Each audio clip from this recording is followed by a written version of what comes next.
बेगम शाइस्ता की जिसकी तलाश जोरों पर है, वो पुलिस के साथ लुका छुपी का खेल खेल रही है। लेकिन लेडी डॉन पुलिस से जितना भाग रही है उतना ही उसकी जान पर खतरा बढ़ता जा रहा है। और ये हम नहीं कह रहे हैं, ये खुद कह रहे हैं। पुलिस महकमे में अहम पदों को लीड कर चुके वो पूर्व पुलिस अधिकारी जो इस पूरे मामले पर लगातार पैनी नजर बनाए हुए हैं। सवाल ये कि क्या वाकई शाइस्ता की जान उसके अपनों की वजह से जोखिम में? आखिर शाइस्ता की जान के दुश्मन कौन हो सकते हैं? शाइस्ता को सरेंडर क्यों करना चाहिए? इन सवालों का जवाब, इसके पीछे की पूरी थ्योरी दिखाते हैं आपको इस रिपोर्ट के जरिए।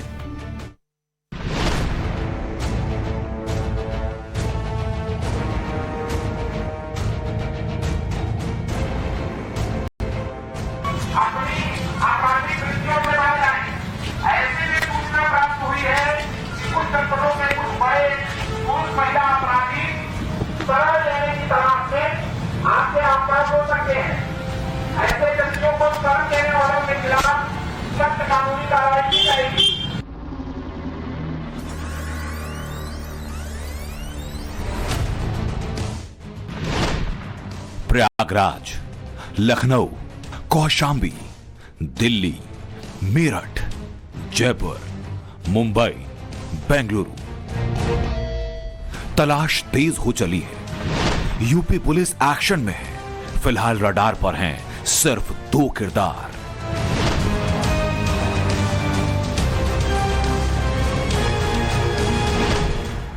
अतीक गैंग की गॉड मदर शाइस्ता परवीन और अतीक गैंग का शातिर बमबाज गुड्डू मुस्लिम। 64 दिन से पुलिस को इन दोनों की तलाश है। शाइस्ता के सुराग के लिए एसटीएफ की 5 टीमें गली गली घूम रही हैं। इस बीच एक सवाल बेहद अहम। अतीक के मारे जाने के बाद क्या शाइस्ता परवीन सुरक्षित है? कहीं शाइस्ता भी अतीक के कातलों के निशाने पर तो नहीं? इसलिए पुलिस के बड़े और नामी गिरामी एक्सपर्ट भी यही कह रहे हैं कि शाइस्ता की सबसे ज्यादा भलाई सरेंडर करने में है। अब मैं समझता हूँ कि वो अगर जीवित होगी तो गिरफ्तार हो भी जाएगी जल्दी। उससे गिरफ्तार होने से बहुत सारे राज खुलेंगे, बहुत सारे लोगों के नाम खुलेंगे। लेकिन देखना यही है कि उसे जिन लोगों ने जो उसे हम जिसे मान रहे हैं कि वो संरक्षण दे रहे हैं, उन्होंने कहीं उसे कैद तो नहीं कर रखा है, उसे कहीं ऐसी जगह तो नहीं रखा जहां से वो दूसरों से बात ना कर पाए। यानी शाइस्ता ज्यादा भागने की कोशिश करेगी तो मारी भी जा सकती है। और इसके पीछे की वजह है अतीक का अरबों की दौलत वाला अकूत साम्राज्य। जानकारी के मुताबिक अतीक के पास करीब 11,000 करोड़ की संपत्ति है। इसमें ज्यादातर संपत्ति बेनामी है। खबरों के मुताबिक योगीराज में अतीक के करीब 1,000 करोड़ की संपत्ति जब्त की जा चुकी है। मतलब 10,000 करोड़ रुपए की संपत्ति बाकी है। और यही संपत्ति शाइस्ता की जान की सबसे बड़ी दुश्मन। बहुत बड़ा आर्थिक साम्राज्य खड़ा किया था। ये कई हजार करोड़ रुपए का साम्राज्य है जो अब अखबारों में जिसके बारे में डिटेल्स आ रही हैं। और ये निश्चित रूप से सारा साम्राज्य बेनामी होगा। इसका कहीं कोई लिखा पढ़ी या कोई हिसाब किताब नहीं होगा। तो मुझे सबसे ज्यादा डर इस बात का है कि जिन लोगों ने अतीक को मरवाया है, अतीक की हत्या कराई है, वो शाइस्ता को भी जिंदा नहीं छोड़ना चाहेंगे। तो इस समय यूपी पुलिस के पास दोहरी चुनौती है, शाइस्ता को गिरफ्तार भी करना और शाइस्ता को किसी तरह जीवित गिरफ्तार करना, क्योंकि वो निश्चित रूप से मजबूत अपराधी हैं जिन्होंने अतीक की हत्या कराई है। तो शाइस्ता की जान भी खतरे में होगी। बहरहाल अभी तो यूपी पुलिस प्रयास कर रही है उसे गिरफ्तार करने का। अब सवाल ये कि हजारों करोड़ के साम्राज्य के पीछे कौन हो सकता है? तो इस कड़ी में अब सबसे नए किरदार की एंट्री हुई। नाम शबाना, जिसे अतीक की गर्लफ्रेंड बताया जा रहा है। अब इस तस्वीर को गौर से देखिए। बुरके में ये जो महिला है ये शबाना हो सकती है। तस्वीर उस समय की है जब अतीक अहमद को पेशी के दौरान कचहरी लाया गया था। उस दौरान छत से झांकती इस बुर्का नशीन महिला की तस्वीर सामने आई थी। असल में बताया यह जा रहा है कि शबाना अतीक की बेहद करीबी थी। ऐसे में जांच एजेंसियों को शक है कि उस रोज अतीक से मिलने शबाना आई हो और वो कोई मैसेज देना चाहती हो। ऐसे में पुलिस कचहरी के सभी सीसीटीवी फुटेज खंगाल रही है। सवाल यह कि आखिर शबाना कौन है? इसका अतीक से क्या संबंध है? इसका उमेश हत्या में क्या कोई रोल था? इन सभी पहलुओं पर पुलिस ने शुरू कर दी है जांच। और अभी तक की जानकारी के मुताबिक शबाना अतीक की बेहद करीबी। साबरमती जेल में वो अक्सर अतीक से मिलने जाया करती थी। उमेश पाल शूटआउट से पहले भी शबाना अतीक से मिलने साबरमती जेल गई थी। सीसीटीवी फुटेज में भी ये महिला नजर आई। देवरिया, बरेली और प्रयागराज में भी शबाना अतीक से मिलने जाती थी। पुलिस के पास अतीक और शबाना की फोन पे हुई बातचीत का रिकॉर्ड है। शबाना न तो अतीक अहमद के परिवार की है न उसकी कोई रिश्तेदार, लेकिन फिर भी सूत्रों का दावा है कि अतीक अहमद ने शबाना को रहने के लिए प्रयागराज में एक मकान दिया था। इतना ही नहीं, अतीक अहमद और शाइस्ता के बीच शबाना को लेकर कहासुनी भी हुई थी। उसकी वजह यह थी कि अतीक अहमद ने शाइस्ता के रहते हुए जेल में शबाना से मुलाकात की थी। अतीक मर्डर केस में शबाना सबसे नया किरदार। बताया जा रहा है कि अतीक गैंग के गुर्गे उससे अच्छी तरह से परिचित थे, क्योंकि जांच के दौरान पुलिस की गिरफ्त में आए अतीक अहमद के करीबियों ने भी उस महिला के संपर्क में अतीक अहमद के रहने की बात कबूली। ऐसे में सवाल ये, क्या शबाना का शाइस्ता की फरारी से कोई संबंध है?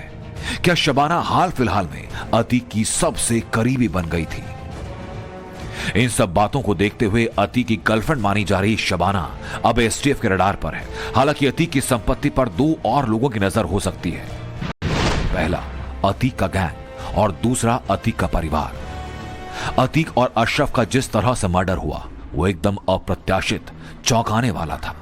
अचानक अतीक का पूरा साम्राज्य बिखर गया तो उसकी कब्जाई हुई अरबों की प्रॉपर्टी को लेकर साजिशों के खेल रचे जाना स्वाभाविक है। अतीक का पूरा परिवार तक बिखरा हुआ है। बड़ा बेटा उमर जेल में, छोटा बेटा अली भी जेल में और दो नाबालिग बेटे बाल सुधार गृह में। असद पहले ही एनकाउंटर में मारा जा चुका है, यानी अतीक के बेटों में से फिलहाल कोई एक ऐसा नहीं जो संपत्ति की देखरेख कर सके। ऐसे में संभावना ये कि शाइस्ता फरारी में रहकर अतीक की संपत्ति पर नजर रख रही हो और बेटों के बाहर आने तक अतीक गैंग की कमान संभालने की कोशिश कर रही हो। Bureau report, times now Bharat. तो अब कौन बचा? अब बचा अतीक का गैंग। सवाल ये कि क्या अरबों के साम्राज्य पर कब्जे के लिए अतीक के अपने ही उसके दुश्मन बन बैठे और वही शाइस्ता का भी खेल खराब कर सकते हैं? क्योंकि एसटीएफ के सूत्र दावा कर रहे हैं कि अतीक अहमद का राइट हैंड कहा जाने वाला गुड्डू मुस्लिम ऐसी जगह पर फरारी के दौरान गया था जहां अतीक को मारने वाला शूटर भी मौजूद था, और यह सब हुआ था अतीक हत्याकांड से ठीक पहले। सवाल ये कि गुड्डू मुस्लिम अतीक का वफादार है या फिर डॉन का गद्दार है?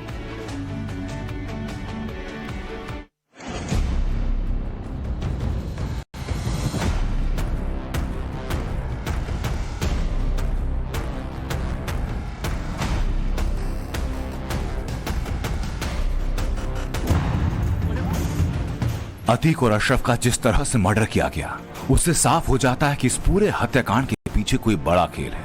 या तो वो कोई सफेदपोश जिसे अपने राज खोलने का डर था, या फिर गैंग का कोई सदस्य जिसकी नीयत में खोट आ गया। मौत से पहले अशरफ का आखिरी शब्द गुड्डू मुस्लिम था, इसलिए शक की सुई अतीक के बमबाज गुड्डू मुस्लिम पर सबसे ज्यादा घूम रही है। शक की कई और वजह भी हैं। दावा यह कि अतीक को गोली मारने वाला लवलेश तिवारी गुड्डू मुस्लिम को करीब से जानता है। सूत्रों के मुताबिक लवलेश तिवारी पहली बार उमेश पाल की हत्या के बाद प्रतापगढ़ में गुड्डू मुस्लिम से मिला और दूसरी बार वो प्रयागराज में अतीक के ठिकाने पर गुड्डू मुस्लिम से टकराया था। उमेश पाल मर्डर के बाद उसके कातिल प्रतापगढ़ में फरारी के दौरान ठहरे थे। उसमें अतीक अहमद का बेटा असद भी था, बमबाज गुड्डू मुस्लिम भी था। इतना ही नहीं, अतीक गैंग के कुछ गुर्गे भी बताए जाते हैं। सूत्रों का दावा है कि प्रतापगढ़ के पट्टी इलाके के कुछ लोगों ने गुड्डू मुस्लिम की मदद की थी, जिसमें से एक शख्स लवलेश तिवारी जैसा भी था। सूत्रों के मुताबिक एसटीएफ के पास उन सब लोगों के नाम पहुंच चुके हैं जिन्होंने अतीक गैंग को प्रतापगढ़ में लीड करने वाले गुड्डू मुस्लिम की हेल्प की। क्योंकि इन लोगों ने जिस जगह खाना खाया वहां का कंप्यूटराइज्ड बिल एसटीएफ ने लवलेश तिवारी की निशानदेही पर बरामद किया। इसी दौरान जांच में यह भी सामने आया, गुड्डू मुस्लिम या उससे जुड़े कुछ लोग अतीक अहमद की हत्या के बाद प्रयागराज में उसी इलाके में फिर पहुंचे थे। गुड्डू मुस्लिम जिसके भी साथ रहा उसी के साथ दगा किया। दगाबाजी का इतिहास गुड्डू मुस्लिम का बहुत पुराना है। अब अतीक अशरफ हत्याकांड में भी गुड्डू मुस्लिम का नाम सामने आ रहा है। आशंका जताई जा रही है कि अतीक और अशरफ का हत्या करने वाले इन तीनों शूटर्स का मास्टरमाइंड भी गुड्डू मुस्लिम हो सकता है।